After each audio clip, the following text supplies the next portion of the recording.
El tema que vamos a tratar esta noche, ahí lo tienen, es que hay una certeza, perdón, ya me pasé, ¿verdad?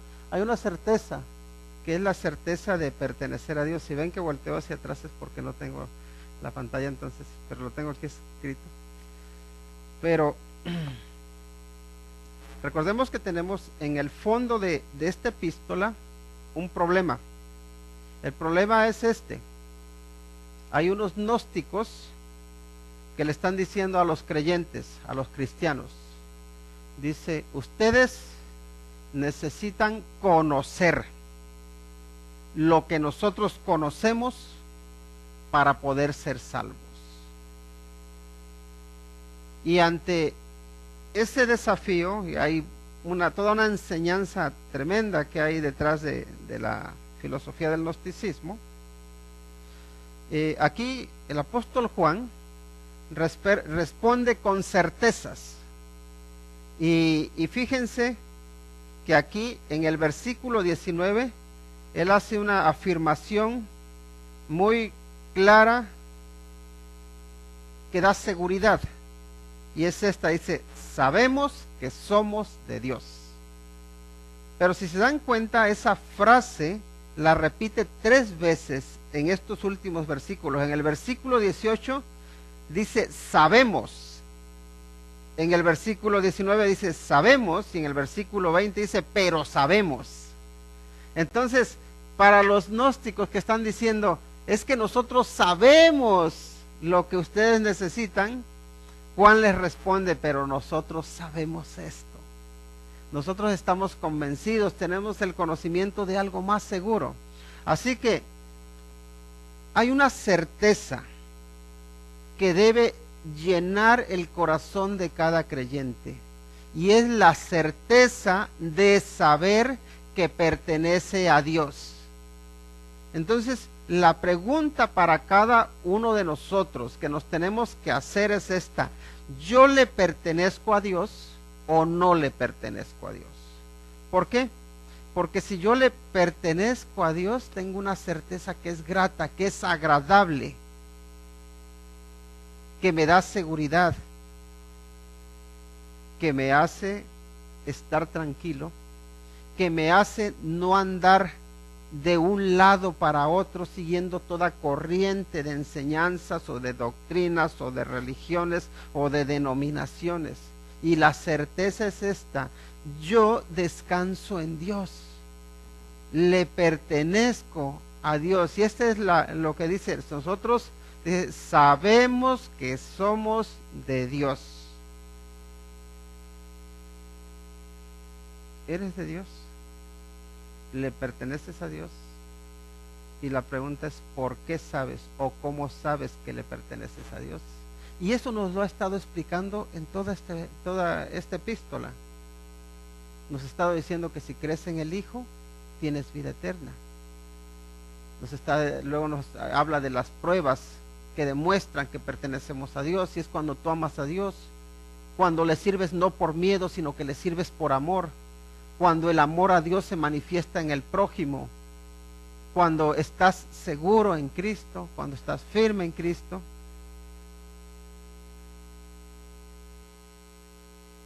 A veces uno quiere descansar en su conocimiento, y en eso descansaban los gnósticos, en lo que ellos sabían, pero era un conocimiento errado. Y yo les pregunto, cuando ustedes llegaron a la fe, cuando ustedes entregaron su vida al Señor Jesucristo, ¿lo hicieron porque sabían mucho o lo hicieron porque confiaban? ¿Por qué razón le entregamos la vida al Señor Jesucristo? ¿Por fe o por conocimiento? Es por fe. Es porque confiamos. Ahora, esa fe no es una fe ciega, por cierto, pero esa fe es la que nos ayuda a seguir adelante, a mantenernos firmes, especialmente cuando nos encontramos con situaciones que no entendemos, cuando nos vemos desbordados o cuando nos vemos en situaciones donde tú esperarías que las cosas salieran como tú quieres y te das cuenta que no salen como quieres. Cuando tienes una petición y resulta que en lugar de recibir esa petición sucede justamente lo opuesto. Entonces dices, ¿qué pasa aquí? Y es tu fe la que te lleva a seguir confiando en Dios. Pero también esa fe que te ayuda a mantenerte firme, a mantenerte fiel, te ayuda a pasar por medio de la tribulación, por medio de la dificultad, y llegas a un punto, cuando podemos decir, cuando todo el cuadro está terminado, cuando ha pasado todo el problema, que dices, Dios estaba en control. Dios estuvo en control y puedo ver que en Él puedo descansar porque pertenezco a Él.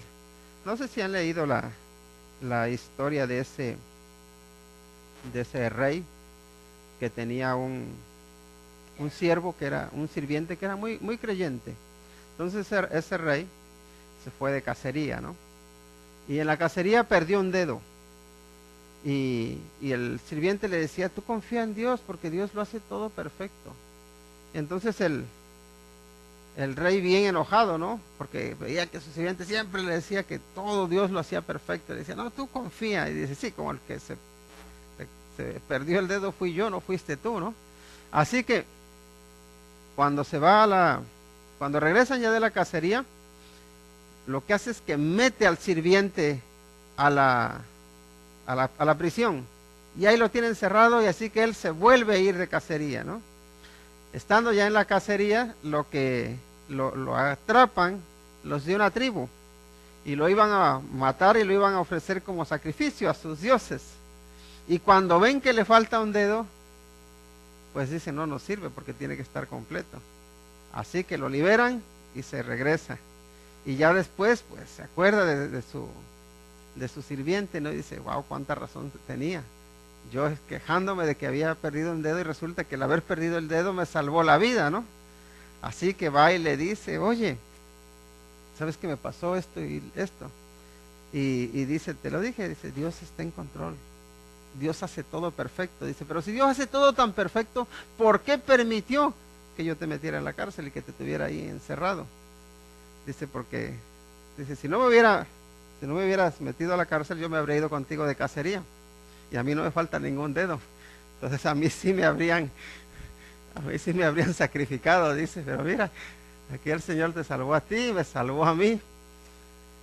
Y la verdad es que los caminos del Señor no siempre los comprendemos, pero Él está en control. Él sabe. Y ahí es donde es importante que nosotros tengamos la certeza de que le pertenecemos a Él. Porque Dios sabe cuidar de sus hijos. Dios sabe cuidar de ti. Mejor de lo que tú sabes. Mejor de lo que yo sé. ¿Por qué? Porque a veces nosotros queremos, y es normal que tengamos preocupaciones y que busquemos evitar las situaciones de riesgo, las situaciones de peligro. Pero que eso, que podemos decir, nuestra prudencia no nos lleve a dejar de depender en Dios. Nuestra dependencia en Dios debe estar por encima de todo, porque nos vamos a encontrar situaciones en las que Dios nos va a desafiar a que ejercitemos nuestra fe. Porque la fe es la certeza de lo que se espera, la convicción de lo que no se ve. Es guiarse no por vista, sino por las promesas que tenemos en Dios. Entonces, sabemos que somos de Dios y eso implica que tienes un cuidado especial de Dios sobre tu vida porque Él a su Hijo lo cuida, lo quiere, lo protege y también lo disciplina, no se nos olvide. El siguiente aspecto, y es una situación en la que se encuentra el mundo que es muy triste, y la triste situación del mundo es que está bajo el maligno. Lo dice la Biblia, dice, sabemos que somos de Dios, dice, y el mundo entero está bajo el maligno. Y lo que implica esto es que el mundo, dice, está aquí y el maligno está encima. De alguna manera lo pisotea, o el maligno está por encima, está en control del mundo. Por eso nos dice la palabra del Señor que el que se hace amigo del mundo se constituye en enemigo de Dios, porque se está uno sometiendo al poder del maligno. Ahora, ¿Cuál es nuestra misión en este mundo? Si eres hijo de Dios, tu misión en este mundo no es meterte por debajo del mundo o de la influencia del maligno, sino estar por encima. ¿Para qué? Para poder rescatar, para poder sacar, o de alguna manera para que tú ser una lámpara que ilumine al mundo que está en tinieblas, al mundo que está en la oscuridad. Y cuando hablo del mundo no quiero decir que todo en este mundo es malo, porque a veces se malentiende lo que queremos decir. Pero ¿saben qué? El mundo está contaminado por el pecado. Está contaminado y el pecado se ve en muchas áreas, en muchos aspectos, en muchas situaciones. No podemos negar la maldad que vemos en el exterior, pero también la maldad que vemos en nuestro interior. ¿Por qué? Porque también hay parte de nuestro ser que es parte del mundo, ¿no? La carne, nuestra carne es parte del mundo. ¿Por qué? Porque también está contaminada, ¿o no? Y lo que necesita nuestra carne va a ser regenerada, por eso esperamos la resurrección. Pero dice, el mundo entero está bajo el maligno. No está hablando de una parte, está hablando de todo el mundo. Porque cuando podemos decir que el diablo hace que Adán peque, en ese punto está, podemos decir, sometiendo al mundo bajo su poder o bajo su maldad. Ahora, la gran esperanza que tenemos es esta, que el Hijo de Dios ha venido. Fíjense, sabemos que somos de Dios.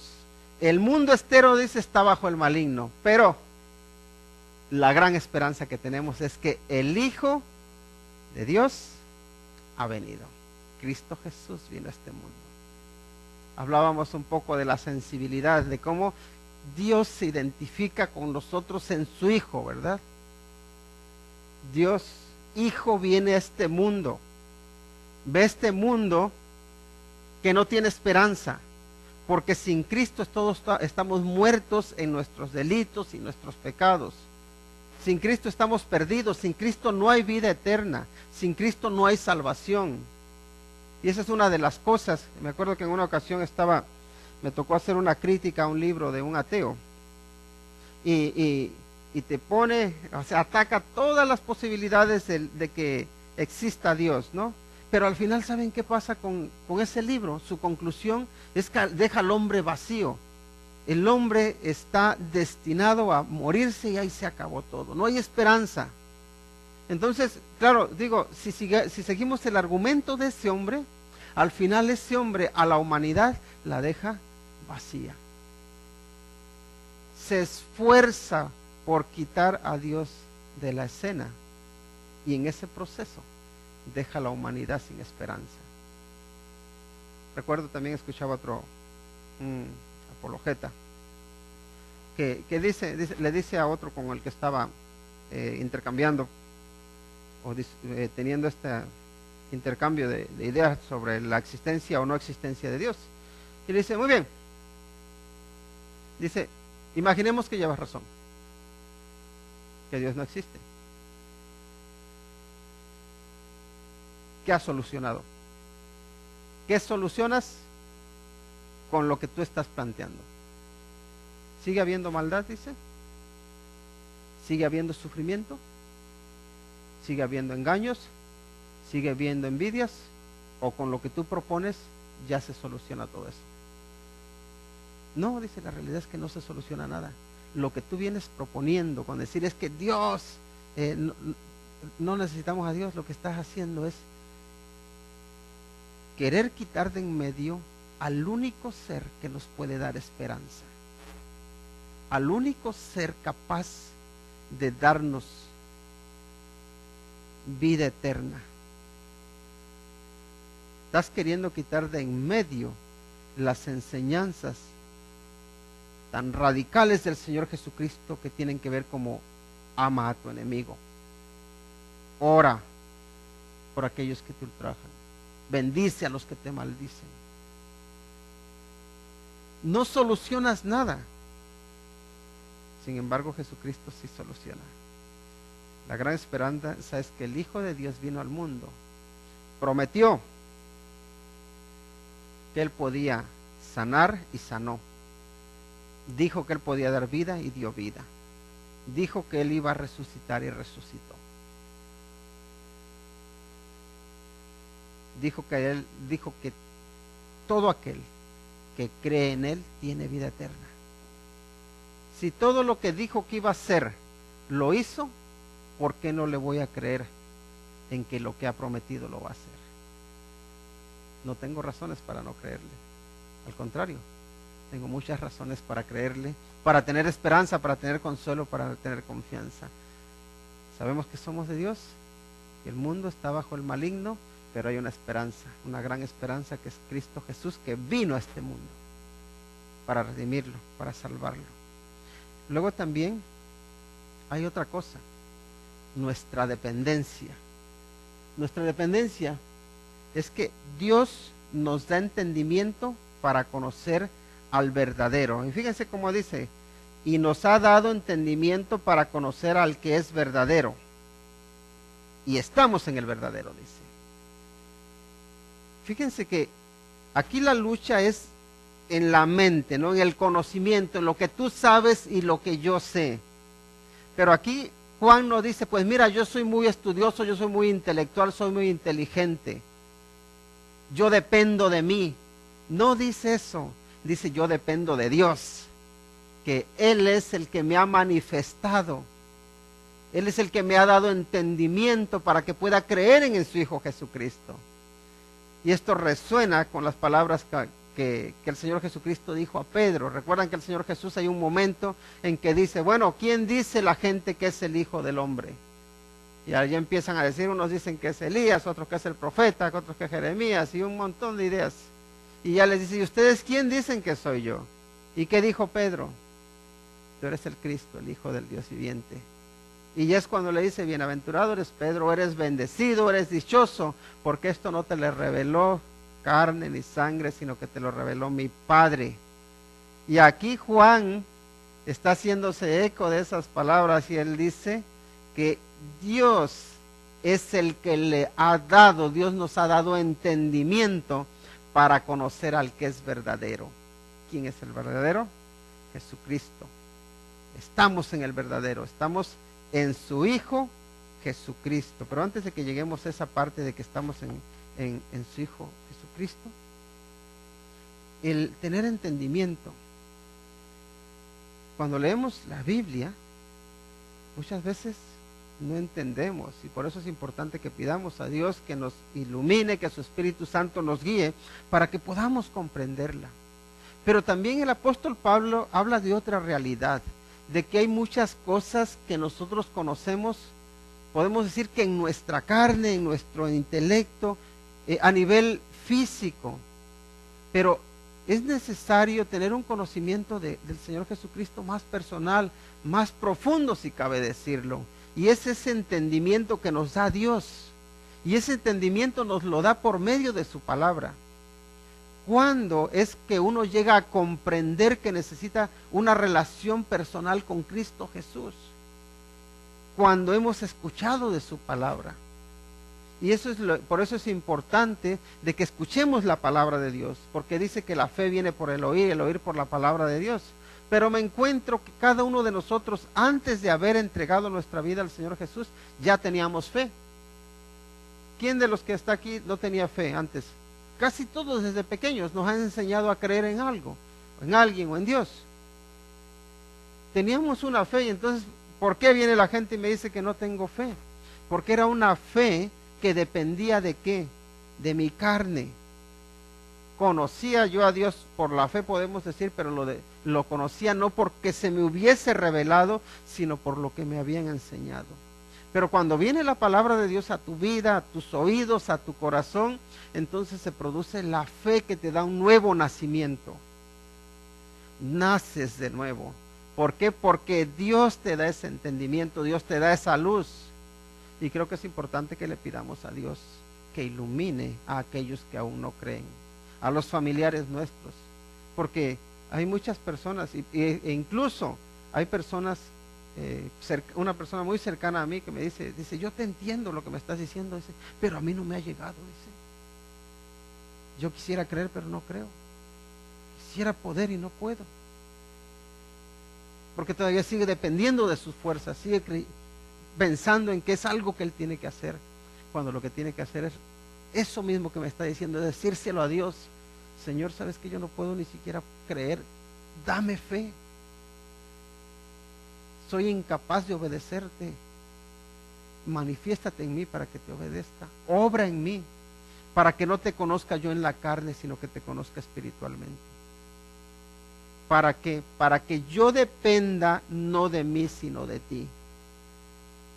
Porque ese cambio, ese nuevo nacimiento implica que ya no vivo yo, más vive Cristo en mí. Y eso implica que ahora mi dependencia es en Él. Mi seguridad depende de Él.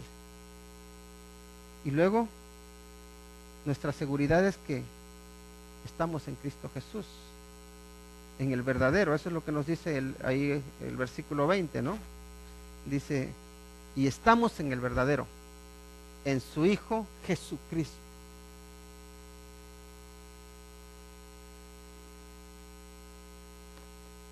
¿Qué implica estar en Jesús? Implica así seguridad. Implica que tú estás en Él, que Él te guarda, que Él te protege. Y esto tiene aplicaciones, por ejemplo, ¿cuál es la voluntad de Dios para con nosotros? Entonces, estar en Cristo es estar en su voluntad, es vivir en Él, es andar en Él, es entender que mi vida le pertenece, que Él es mi dueño, que Él es mi Señor, que tengo que someterle mi vida, que tengo que entregarle mi vida, porque estoy en Él. Y porque estoy en Él no necesito estar en nadie más. Porque estoy en Él puedo sentir la seguridad o la satisfacción de que estoy completo. Porque ¿sabes qué? Cristo nos llena. Y hace unos momentos cantábamos que no busco tesoros, no busco las bendiciones, no busco dones, no busco unciones. Lo que necesito es a Cristo. ¿Por qué? Porque estás completo en Cristo. Y nosotros a veces nos desviamos. Señor, por favor, bendíceme con esto. Por favor, bendíceme con lo otro. Pero lo que necesitas es a Cristo en tu vida. En Él estamos completos. Él es el verdadero. Porque si estás en el verdadero eres libre. Pero también tienes plenitud de vida. Y si tú estás en Él, entonces puedes descansar de que Él va a proveer aquello que necesitas. Porque Él sabe cuidar de ti. Y estar en Él también de alguna manera es como estar rodeados por una fortaleza. Que te vienen los ataques, pero puedes decir, Señor Jesucristo, defiéndeme. Protege mi frente y mi retaguardia. Mis lados. Rodéame con tu amor, rodéame con tus brazos, rodéame con tu poder. Porque mi confianza no está en mí. No depende de mí, depende de ti. Y el consejo final que nos da es este: guárdate de los ídolos. Hijitos, como dice, guardaos de los ídolos. Y luego dice, amén, que significa así sea, o esta es la verdad. ¿Qué es un ídolo? Estuvimos leyendo ahora al iniciar nuestro servicio lo que dice el Salmo 115, ¿no? Donde primero empieza diciendo que no a nosotros, Señor, sino a tu nombre da gloria. Y luego empieza a decir, los dioses de ellos son ídolos, dice. ¿Por qué? Porque son figuras que se han hecho, que tienen oídos pero no oyen, tienen boca mas no hablan. Ojos ven, mas no miran, tienen pies, mas no andan. Y luego hace una declaración bastante severa. porque dice que los que los hacen y los que se inclinan delante de ellos son igual que ellos, dice. Y eso es vanidad, es lo que está diciendo. No sirven, dice, para nada, y todo aquel que los sigue se hace igual que ellos.